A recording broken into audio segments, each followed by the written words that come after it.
여러분 안녕하십니까, 진성호입니다. 이번 김성태 전 쌍방울 회장의 귀국과 관련해서 KBS가 김성태의 인터뷰 그리고 이재명 대표의 인터뷰를 잇따라 내보냈습니다. 그런데 뭔가 석연치 않은 구석이 있습니다. 일단 김성태는 이재명을 모른다고 했습니다. 전화통화한 적도 없다고 했습니다. 이재명 대표는 조금 달랐습니다. 자, 이례적으로 KBS 9시 뉴스에서 15분간 생방송 인터뷰를 한 이재명 대표는 완전히 김성태와 전화통화를 한 적이 없다는 게 아니라 술 먹다가 누가 바꿔줘서 전화통화를 한 적이 있는지 기억이 안 난다는 취지로 말했습니다. 자, 도망갈 구석을 하나 만들어 놓은 셈입니다.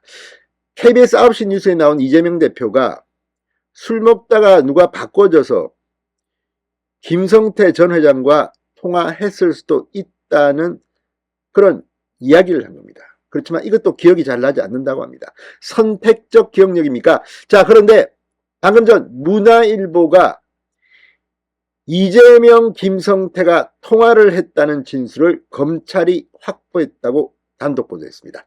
상당히 충격적입니다. 자, 왜 그러면 김성태와 이재명이 KBS라는 동일 매체를 통해서 서로 모른다, 전화도 안 했다, 전화번호도 모른다 이렇게 말했을까요? 이걸 가지고 한동훈 법무부 장관은 말 맞추기 시그널이라는 취지로 설명하기도 했습니다. 그런데 실제 김성태와 이재명이 통화했다는 진술을 검찰이 확보했다면 이재명 대표는 지금 설 연휴가 끝나는 대로 서울중앙지검에 나가 대장동 위해 특혜 의혹과 관련해서 조사를 받는데 이 김성태와 관련해서 수원지검에 나가서도 상당한 압박을 받을 것으로 보입니다. 진실은 뭘까요?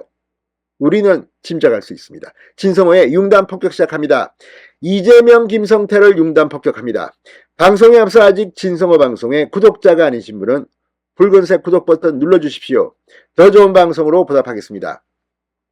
자, 검찰이 이재명 대표의 변호사비 대납 의혹을 받는 김성태 전 쌍방울 그룹 회장과 이재명 대표가 통화한 사실이 있다는 진술을 확보한 것으로 파악됐다고 단독 보도했습니다. 검찰은 전날 이 김 회장을 상대로 이재명 대표의 경기지사 시절 북한 스마트팜 지원 사업비 50억 원 대납 의혹에 대한 첫 조사에 착수하는 등 이재명 대표를 겨냥한 수사를 본격화하고 있습니다. 자, 문화일보에 따르면 수원지검 형사 6부 김영남 부장검사는 최근 쌍방울 관련 수사를 진행하는 과정에서 이재명 대표와 김성태 전 회장 간 통화를 한 사실이 있다는 취지의 진술을 확보했습니다. 두 사람 간의 친분 관계는 지난 17일 김성태의 귀국 전후 때부터 논란이었습니다. 김성태는 이재명 대표를 모른다고 했지만 같은 날 엄모 쌍방울 전 비서실장은 수원지법에서 열린 이화영 전 경기도 평화부지사의 정치자금법 위반 공판 증인으로 나와 이재명과 김성태가 가까운 사이라고 증언했습니다. 법정 진술입니다. 증언입니다. 여기에 이재명 대표가 어제 KBS 뉴스에 출연해 누군가가 술을 먹다가 김성태 전 회장의 전화를 바꿔줬다는 얘기가 있는데 기억이 나진 않는다 이렇게 말했습니다. 그러니까 이건 지금 그전에는 아예 김성태를 모른다, 전화통화도 안 했다고 했다가 이재명이 갑자기 누군가가 술 먹다가 김성태 전화를 바꿔줬다는 얘기가 있는데 기억이 나진 않는다. 검찰은 두 사람의 친분관계를 입증하기 위해서 다각도로 수사를 진행하는 것으로 알려졌습니다. 자, 그런데 이걸 보면 지금 상당히 의심스러운 구석이 한두 개가 아닙니다. 오늘 국민의힘이 이재명 대표의 어제 KBS 인터뷰에 대해서 어제 저녁 방송 인터뷰에서 보인 이재명 대표의 선택적 부분 기억 상실과 논리장애가 애처롭다고 비판했습니다.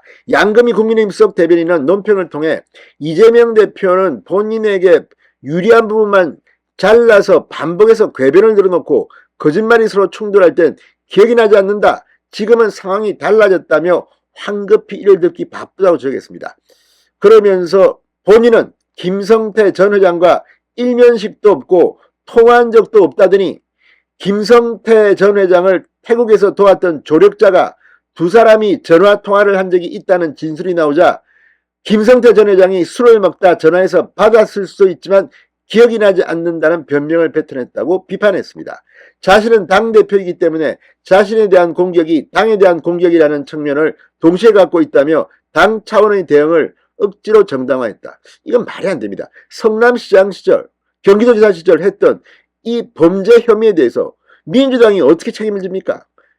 민주당과는 별개의 범죄 혐의인데 이런 식으로 나에 대한 공격은 당에 대한 공격이다.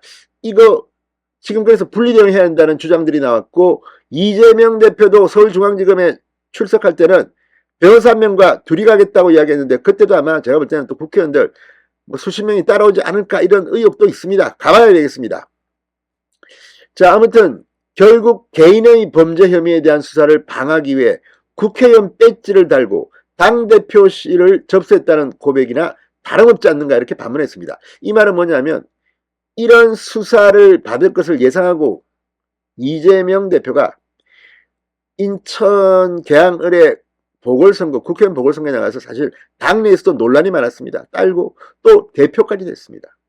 이런 것을 보면 정말 이재명 대표의 이 범죄 방어는 애처롭기까지 하다는 그런 생각도 듭니다.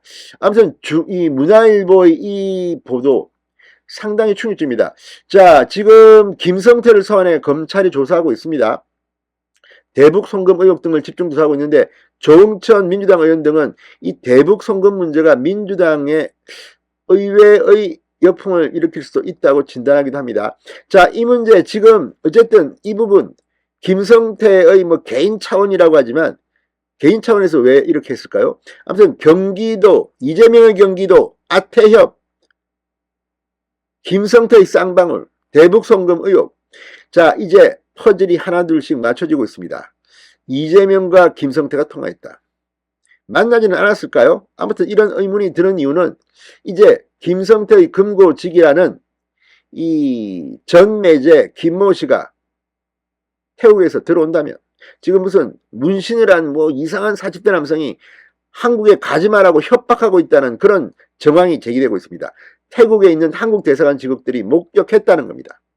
또 김성태의 운전기사, 수행기사가 캄보디아로 도망가다가 잡혔습니다.